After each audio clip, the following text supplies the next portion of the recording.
ثم جعلناك على شريعة من الأمر فاتبعها ولا تتبع أهواء الذين لا يعلمون. Baik, kita bacakan lagi pertanyaan Ustaz. Ustaz, masjid di dekat rumah saya selalu setelah azan langsung iqamah. Lalu bagaimana cara saya bisa berdoa di antara azan dan iqamah, Ustaz? Ini terkait dengan pengurus masjidnya diberitahu. Jangan diharamkan orang-orang dari sebuah kesempatan yang berharga. Dan itu juga melanggar sunnah.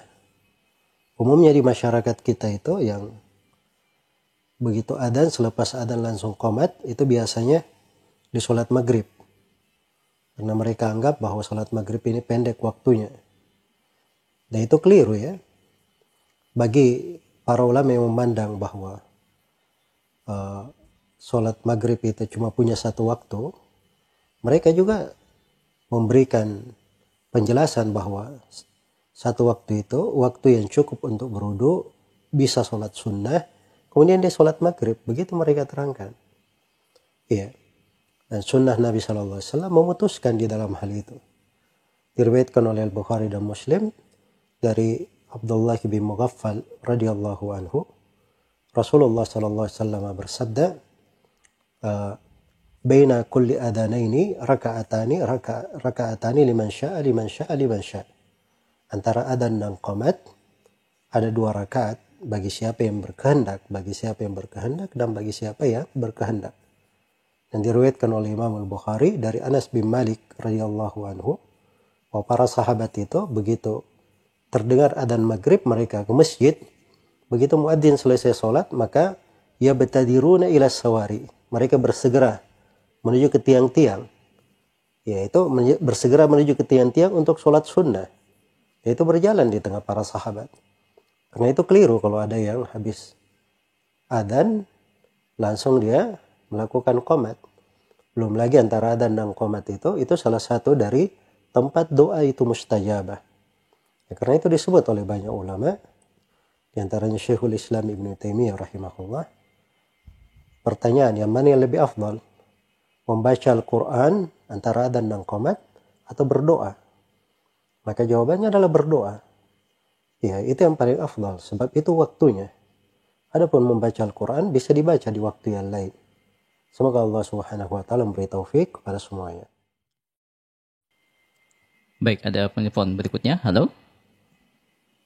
Assalamualaikum warahmatullahi wabarakatuh. Waalaikumsalam warahmatullahi. Dengan Bapak siapa di mana? Dengan Bapak Ilham di Makassar. Baik, Pak Ilham. Silakan pertanyaan, Pak. Yang saya mau tanyakan,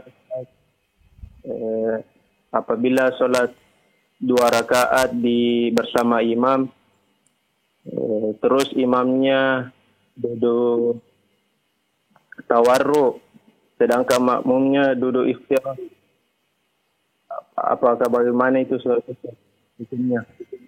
Baik. Ya, itu saja Ustaz. Baik.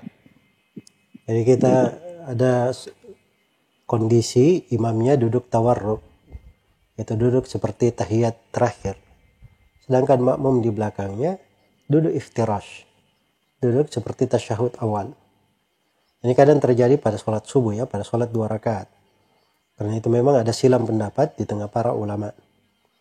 Di sholat yang 2 rakaat itu apakah duduknya duduk tawarruk seperti duduk tahiyat akhir, atau duduknya duduk iftirash seperti duduk tahiyat awal.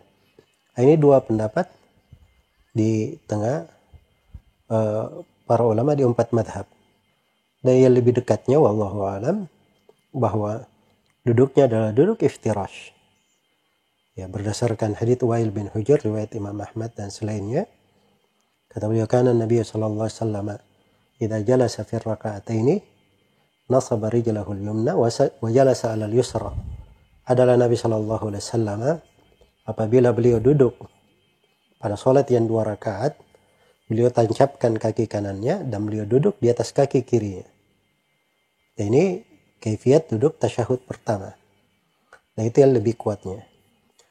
Adapun antara imam dan makmum kalau berbeda, misalnya imamnya berpendapat tawarruk, makmumnya berpendapat iftirash. Atau di kondisi yang kedua, imamnya sholat 4 rakaat, dia sudah tasyahud akhir, sedangkan makmum dia masbuk, dia baru tasyahud awal. Iya. Apakah dia duduk tasyahud awal atau dia duduk tawarruk mengikuti imam?